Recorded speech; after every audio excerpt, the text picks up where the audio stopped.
प्यारे भाई और बहनों, आज मैं आपसे बहुत अनोखे अद्भुत विषय पर बात करने जा रही हूँ।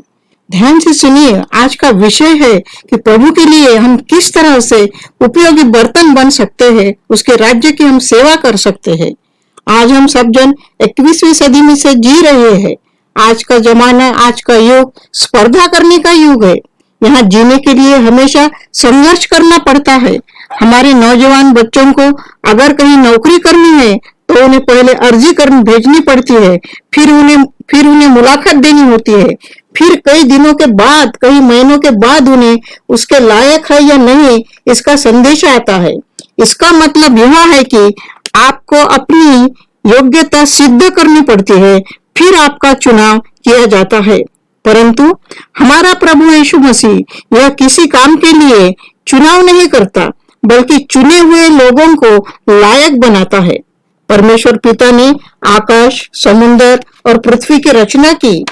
मानव को उसने अपने हाथों से मिट्टी से बनाया और उसमें अपना श्वास फूका और मानव जीवित प्राणी बन गया। प्रभु यीशु मसीह कुम्हार है और हम उसके हाथ में मिट्टी है। पिता उसकी इच्छा अनुसार, योजना अनुसार उपयोगी बर्तन उसके राज्य के लिए बनाता है। हम आज जो भी है प्रियो, जिस पद पर है, हमें यह लगता है कि हमें खुद की मेहनत से हमें बने हैं, लेकिन यह हमारी गलत फहमी है। हमारे जीवन में हम जो भी बने हैं वो हम हमारी इच्छा अनुसार बने नहीं, वो तो परमेश्वर की इच्छा अनुसार, योजना अनुसार बनाए गए हैं। परमेश्वर ने हमको बनाया है। हम सब जन एक जैसे नहीं है। एक कवि कहता है कि यीशु है कैसा कुम्हार भैया, यीशु है कैसा कुम्हार।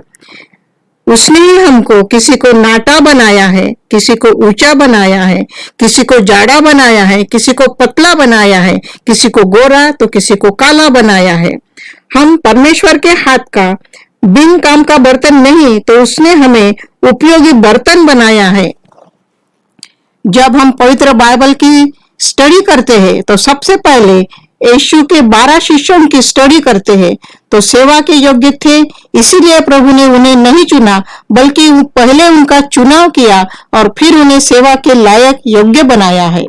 प्रभु जब हमको चुनता है, वो कभी हमारी शैक्षणिक योग्यता, हमारा पद, हमारी अमीरी गरीबी या इतर बातें नहीं देखता। वो पहले हमें चुनता है और बाद में हमें योग्य लायक ऐसे बर्तन बनाता है उसके राज्य के लिए। जब उसने इब्राहिम को चुना तो वो कुछ इतना लायक नहीं था, वो तो यीशु मसीह को पहचानता भी नहीं था। याकूब का जीवन देखो, जन्म से ही वो फंसाने वाला, झूठ बोलने वाला था। दाऊद राजा भी उसके योग्य नहीं था। शाऊल राजा बनने के लायक नहीं था, लेकिन प्रभु यीशु ने उसे राजा बनाया। रूत का जीवन देखो, वो तो एक मोआबी स्त्री थी, लेकिन प्रभु ने उसे चुना और प्रभु के वंश में उसका नाम आया है। जब हम प्रेरित पौल को देखते हैं तो पहले शाऊल था, वो प्रभु के लोगों का सताव करता था। जब हम एक जकातदार था, जक्कई, जिसे हम देखते हैं। गिदोन का चुनाव भी परमेश्वर की इच्छा से हुआ है। मूसा के बारे में अगर बात करेंगे तो देखो, वो भी मूसा भी लायक योग्य नहीं था, प्रभु ने उसे योग्य बनाया, लेकिन प्रभु ने चुना और सेवा के योग्य बनाया। प्रभु महान है। वो कंगाल को धूल से उठाकर ऊपर बिठाता है। हुल्दा भविष्यवक्ता को देखिए, याद कीजिए, यहूदियों के कठिन समय में वो परमेश्वर के हाथ का उपयोगी बर्तन बनी और उसने प्रभु की सेवा की।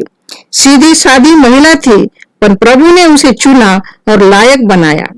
आखिर में हम अपने खुद के बारे में अगर हम सोचे तो प्रियो, हम जो परराष्ट्रीय हमारा चुनाव प्रभु ने किया और उसकी इच्छा अनुसार, योजना अनुसार हमें भी सेवा के लिए योग्य बर्तन ऐसे बनाया है। पतरस की पत्री में, पहली पत्री 2 अध्याय में 9वां वचन पढ़ते हैं। हमें बताता है कि पर तुम एक चुना हुआ वंश और राज पदधारी, याजकों का समाज और पवित्र लोग और परमेश्वर की नीच प्रजा हो। इसलिए प्रियजनों, तुम खुद होकर कुछ बनने का प्रयास मत करो। खुद को हमारा जो कुम्हार है प्रभु यीशु मसीह, इस यीशु मसीह के हाथों में सौंप दो। उसके हाथों में जाकर सेवा योग्य बर्तन बनो। वही हमको अयोग्य से योग्य बर्तन पात्र बनाता है। उसके हाथों में खुद को सौंपो और देखो कि प्रभु तुम्हें किस तरह से योग्य ऐसा पात्र बनाता है। प्रभु हमारी इस काम में सबकी मदद करे। धन्यवाद। God bless you.